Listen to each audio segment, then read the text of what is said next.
Please finish. But as a general rule, if we stick to saying, are we alleviating human suffering? Do we see a case where there are children or other people who are suffering from this and we can make them better before we initiate coercion, then we're fairly safe. And people do live their lives that way. So I think most people don't say, even if I see someone, beating up another person or, putting a person in a horrible situation, I can't initiate any force to stop that. Like, I can only defend myself. Right? Most people do think that there are cases in which they could impose upon another person, make demands, perhaps even start a fight to alleviate some suffering that they saw going on. Even in people's common lives, I think they do believe that. So, Doctor, I just thought of the third part of this. Before I interrupt. Okay. Sorry about that. The last part of this was, in fact, initiating force, doesn't that create suffering? Oh yeah, yes it does. So that's why that's precisely why I think sticking with suffering and not thinking so. Well, here are all these gains beyond this that we could achieve if only we could make people do the right thing. Is because you know that when you threaten people with the use of force, and hopefully you don't have to use it. So hopefully you don't have a system where you're imposing coercion upon people, but it's always backed by coercion. That's what makes the government the government. Is that you know that has a potential to create suffering, and so you want to be able to say, well, we're alleviating more suffering here, right? And then you can look at examples. So if you look at something like, forcing children to go to school, which is something that we do. We say you have to go to school for a certain age, right? And then we can easily say, so how many times do we actually have to go into a home and rip a child from their parents' arms and force them into the classroom, versus how much do we see the lives of those children, the suffering of those children improve over cases in, now we have to compare to third world countries, but cases in India where they don't have universal public education and the children don't have these opportunities. So that gives us a sort of a raw comparison that we do. And the fact that we don't very often have to go into people's homes and force their children to go to school lets us know that we're probably to the good on this one. We're probably well. Yeah, so I reject completely the whole utilitarian calculus, the whole idea that we can balance our force and we can balance our benefits and costs and do this calculation. So, I believe that to be an immoral standard for human action and human behavior. I don't think it's doable. I think we pretend that we can do it. We pretend that we know how much suffering we've alleviated at what cost, but we have no clue. We don't have the tools to measure it, and there's no way to measure it because it's about the human psyche. So I reject that whole way of looking at morality and at life. This is about your personal morality, and I think it's wrong to steal, always wrong to steal. Whether it's stealing because we voted to steal, or whether it's stealing when you pull a gun in the street, it's the same thing. Taking my money by force against my will is always, always wrong, no matter who benefits. If somebody benefits, then they make the argument to me, and I might help them. But to take it from me by force is always wrong. So I said, now you could concord a lifeboat scenario in which the principles are, but lifeboat scenarios by definition are not about life. They're about lifeboats, and morality generally I don't think applies in lifeboat scenarios, which is, by the way, the opposite of the way morality is taught at the university. It's taught as if everything's a lifeboat, and you develop morality on a lifeboat, and then you apply it to life, which I think is complete nonsense. Morality is about living. It's about day-to-day life. It's about the choices you make every single day. Just a quick point on initiation of force, because I want to make clear that we're clear. If I see somebody beating somebody else up, that person has initiated force, and I'm completely within my right to go and stop him from beating that other person up. I'm not initiating force on him. It's the initiator of force which is in the wrong. And yeah, of course it's appropriate for you to, if you see some guy, stealing from a house or doing something, and call the police or do it yourself. But he's the crook, he's the enemy. That's the initiation of force. That's the beginning. And the last point on human suffering, I didn't want to come across as completely indifferent to human suffering, although I guess I said I wasn't different. I believe that laissez-faire capitalism is the system that reduces human suffering the most. But that's not why I support it. That's an outcome. I support it for the other reason. I think history has shown that, we were far more into suffering, human suffering was the common state of life. What did Hobbes say? Life was short. Nasty British and British and short. And they was. And it's capitalism that saved us from the Hobbesian universe of that kind of life. Thank you. Next question. So about the future, Dr. Brooks, what is something now that can be improved with a more laissez-faire approach? For example, how can education system or cafeteria food be improved with laissez-faire? And then, Dr. Smith, what is something that's more laissez-faire that can be improved with more government help and a more mixed economic policy? Okay, the question effectively is name something that is current state of affairs that would be improved in a sort of normative sense, I guess, and also would be widely accepted by most people as being improved by your system. It's the widely accepted, it's a challenge. So everything, right? So everything. Yeah. But everything that the government intervenes in today, could be improved, and the government could actually have the energy to actually focus on the thing it's supposed to do, which it doesn't do very well, because it's so focused on all the garbage that it shouldn't be doing. So they can't catch Bernie Madoff because they're monitoring my 13D filings, right? Because I might do something, but they can't catch the bad guys. But let me take one that's controversial, just for the hell of it, right? Education, public, because it's been mentioned a lot, which is public education. Wow, I mean, there's a lot of room for improvement. I'd love to see private education completely privatized, completely 100% privatized. I'd love to see competition and innovation and the energy and the brain power that goes into profit-seeking activities. I'd like to see that apply to education. I think it's unimaginable to us today how good education should become. Instead of every entrepreneur thinking, how can I make a better app for this thing, which marginally makes our lives better, imagine if those entrepreneurs were going into education and trying to build a better school, trying to create a better curriculum, and it's happening a little bit online, but imagine if all those resources were really being applied and there was money to be made at it, there was fun to be had doing it, and you had the creative juices of the entrepreneurial spirit of America applied to the educational project. Wow, I mean, that would be exciting. Dr. Smith?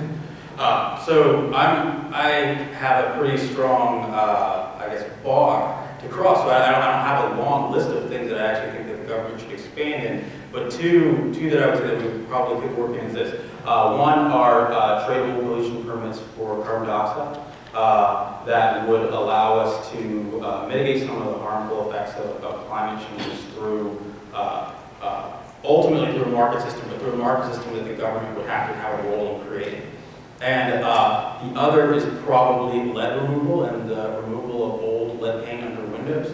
That's a case where children, I think, are still being affected by exposure to lead poisoning, and we do see parents either not choosing or not having the knowledge or not funding the removal of the lead from those windows, and the children themselves not being able to enter the market and do it. And so I think the government entering in and removing lead paint from windows in the inner cities would be a positive improvement.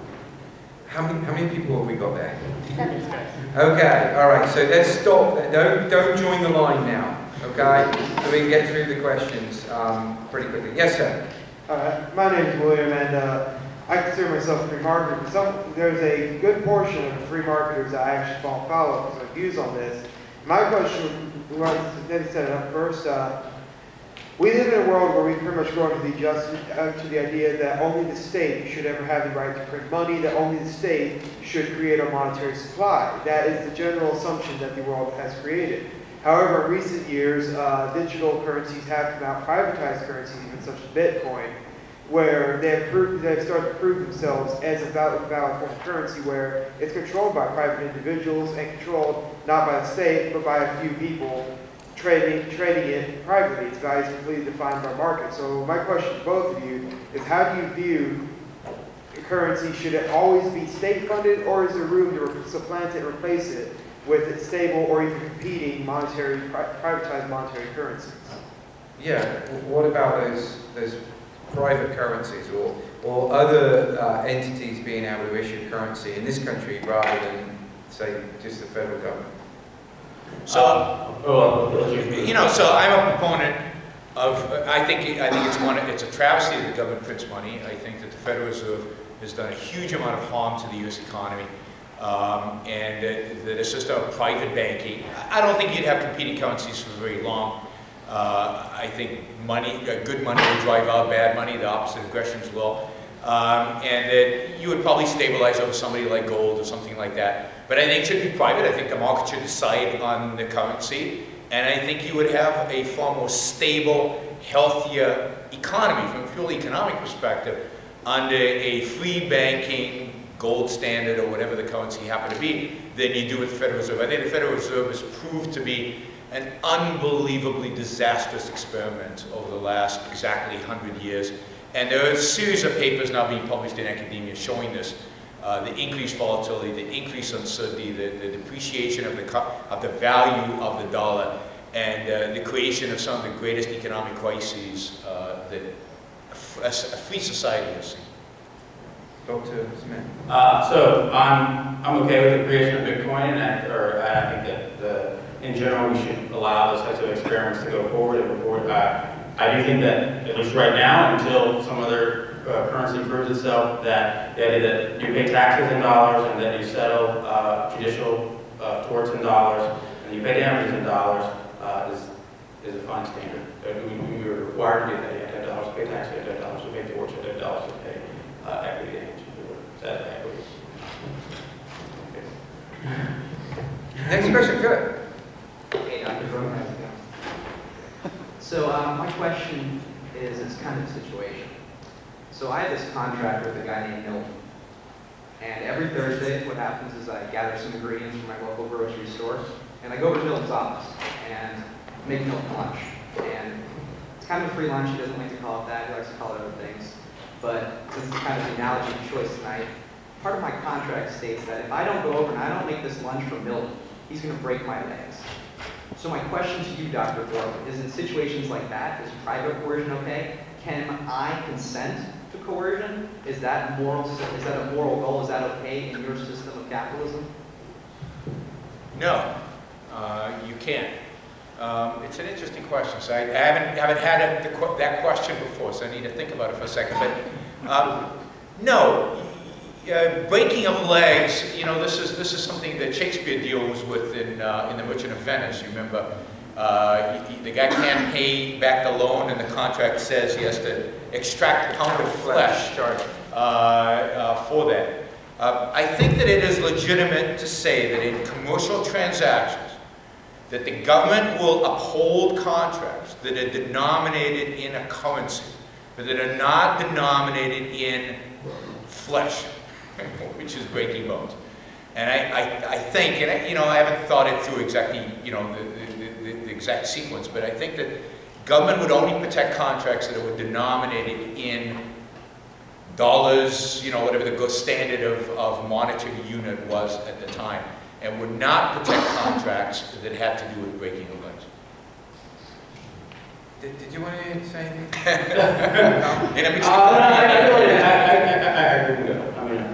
Next question, please. Yeah, thank you guys both so much for taking time to talk to us. My question, and I'll tilt my hand here, I've been following on the side of sort of the Randian and free market stuff lately. My question to you is sort of a moral standpoint from which mixed economy or socialist thinking comes from that I personally find kind of interesting. And it's, Dr. Brooke was talking about the idea that if people had tons of wealth and they had the freedom to spend it as they wanted to, that they would give charitably. They would give to, say, people who couldn't afford their education, people who couldn't afford their health care. They would do so willingly, see the value in doing so if they wanted to. The premise of socialism or a mixed market economy is the idea of saying, if the government doesn't force them to do it, they won't. And so my question for that is that a misanthropic position? Is the idea that Dr. Brooks said that people would give charitably, that they would see the value, that they would do this, is it misanthropic to say that no, they won't unless we think about it? I guess it's an empirical question, really. I mean, there are presumably a number of quasi-experimental situations where people have tested that, I would think. So the question is, if public policy was moved in a more laissez-faire direction, would people do what Dr. Brooks said, which is continue with their philanthropic behaviour, or would, as people who believe that perhaps the state needs to reinforce this behaviour, would they stop doing it? Right? That's basically, yeah. Yeah, we could all just be funded through charity. So it's difficult to have pure experiments on this. I think the basic evidence that we have is that especially services like public education weren't and aren't funded throughout the world purely through charity. There are many charities who do great work in that area, but it's chronically underfunded in places where there's not public support. And the intellectual idea, the theoretical idea, is that there's essentially a free rider problem, which is that what you want is for there not to be, children in the streets who have nowhere to go and no, education and stuff.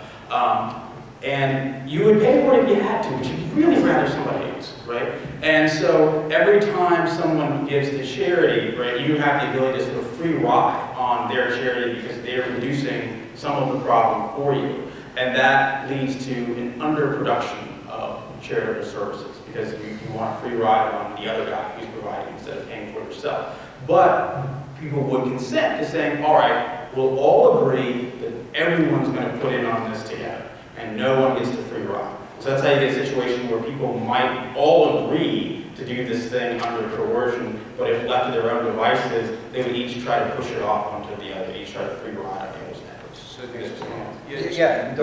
Yeah, let me just say, they can't all agree under coercion. By definition, if it's under coercion, some people are not agreeing.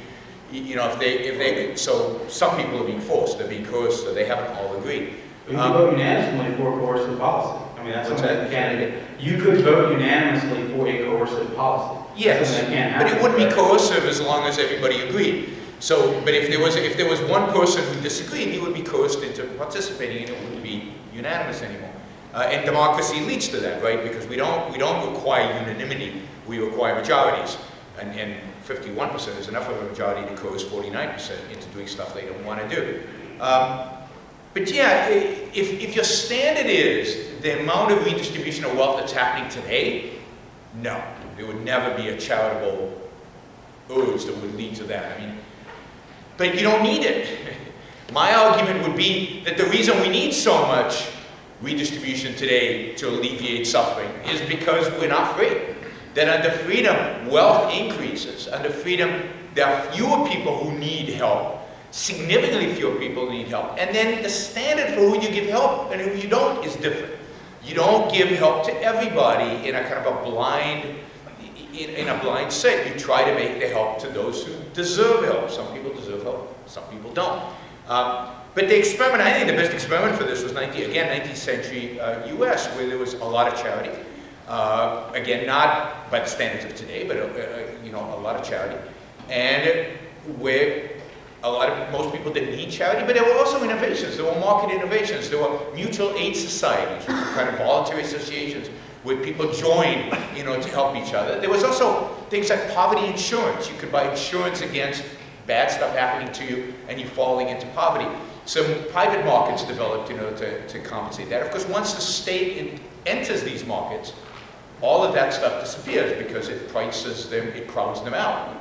We see that in industry after industry. So real charity, that kind of charity, but these other kind of voluntary associations were all crowded out by the entrance of government into this. And it happened before the Great Depression. It happened on the state level, even in the late 19th century, certainly in the early 20th century. Thank you.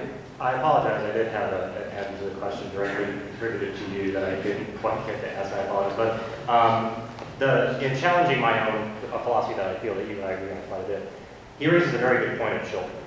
If children mainly have their lives managed by their parents and can't make the choices for themselves, where does Rand, where do free market people fall in the case of children?